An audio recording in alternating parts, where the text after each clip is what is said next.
আসসালামু আলাইকুম, সবাইকে শুভেচ্ছা। অনিক আলভিন রিক্যাপস চ্যানেলে আপনাদের সবাইকে আন্তরিক স্বাগতম। আশা করি আপনারা সবাই ভালো আছেন এবং আজকের সিনেমা জগতের এই অসাধারণ ভ্রমণের জন্য প্রস্তুত আছেন।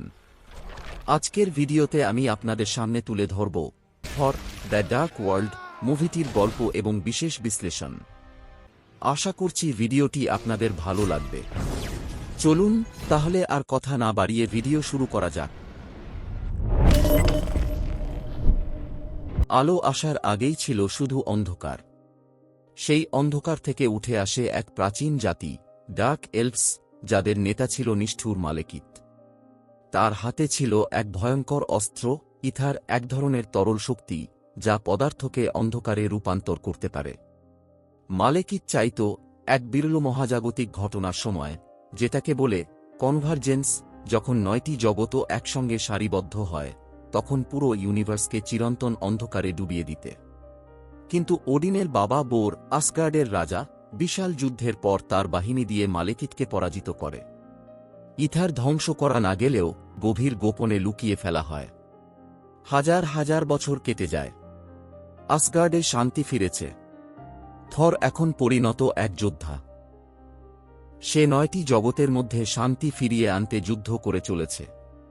কিন্তু তার হৃদয় আটকে আছে পৃথিবীর মেয়ে জেইন ফস্টারের কাছে। জেইন লন্ডনে বসে গবেষণা করছে মহাকাশের অদ্ভুত ঘটনা নিয়ে। তার সঙ্গে আছে ডার্সি, আরেক নতুন ইন্টার্নিয়ান।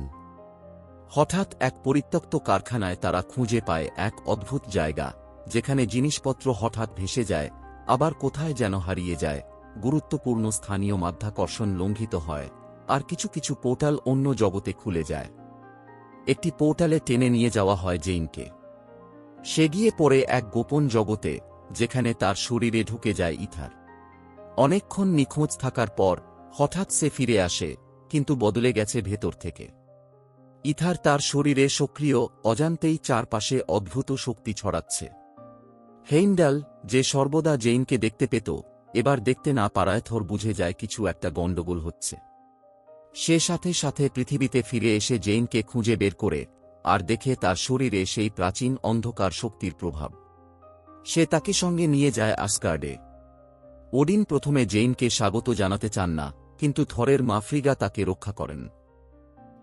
ইথারকে বিশ্লেষণ করে বোঝা যায়, এর শক্তি এতটাই প্রাচীন আর বিপজ্জনক যে কোনো যন্ত্রে এটি ধরা পড়ে না। ওডিন বুঝে যান, মালেকিত আবার জেগে উঠেছে। আর সত্যিই, মহাকাশের এক দূর প্রান্তে মালেকিত ইথারের উপস্থিতি টের পায়। সে তার ডানহাত কার্সকে ভয়ানক কালো জাদু দিয়ে আরও শক্তিশালী করে তোলে। তারা আক্রমণ করে আসগার্ডে। শহরের প্রতিরক্ষা ভেঙে ফেলে কার্স। প্রাসাদে ঢুকে পড়ে মালেকিত। জেইনকে রক্ষা করতে গিয়ে ফ্রিগা প্রাণ হারান। আসগার্ড শোকে মুগ্ধমান হয়। ওডিন যুদ্ধ ঘোষণা করেন, কিন্তু থর অন্য পথ খোঁজে। সে সহায়তা চায় তার ভাই লোকির, যে এখন জেলে বন্দী। ফ্রিগার মৃত্যুর পর ভেতরে ভেতরে কষ্টে ভেঙে পড়েছে লোকি। সে রাজি হয়। তারা এক পুরনো গোপন পথে জেইনকে নিয়ে পালায় আসগার্ড থেকে। চুরি করা এক ডার্ক এলভ জাহাজে করে তারা পৌঁছে যায় সভারটালহেইমে, এক পরিত্যক্ত ধূলিভরা জগতে। সেখানে থর ও লোকি ফাঁদ পাতে। লোকি নিজেকে বিশ্বাসঘাতক সাজিয়ে মালেকিতকে ইথার দেওয়ার নাটক করে। মালেকিত জেইনের শরীর থেকে ইথার টেনে বের করে নিয়ে নিজের সঙ্গে মিলিয়ে ফেলে। থর সেটি ধ্বংস করার চেষ্টা করে, কিন্তু ইথার ধ্বংস হয় না। শুরু হয় যুদ্ধ। কার্স আক্রমণ চালায়। লোকি তাকে এক ব্ল্যাক হোল বোমা দিয়ে শেষ করে দিলেও নিজে মারাত্মক আহত হয়। মৃত্যুর আগে থরের কোলে পড়ে সে শেষ বিদায় জানায়। পৃথিবীতে কনভার্জেন্স শুরু হয়ে যায়। লন্ডনে খোলা পড়ে একের পর এক পোর্টাল। থর, জেইন, সেলভিগ, ডার্সি ও ইয়ান মিলে চেষ্টা করে এর হিসেব বুঝে কৌশল বের করতে। মালেকিত নামে গ্রিনউইচে ইউনিভার্সকে অন্ধকারে ডুবাতে। থর তার মুখোমুখি হয়। শুরু হয় চূড়ান্ত লড়াই। তারা পড়ে যায় এক জগৎ থেকে আরেকটিতে, যেন পুরো ইউনিভার্সে যুদ্ধ চলছে। মধ্যাকর্ষণ ভেঙে পড়ছে, বাস্তবতা বদলে যাচ্ছে।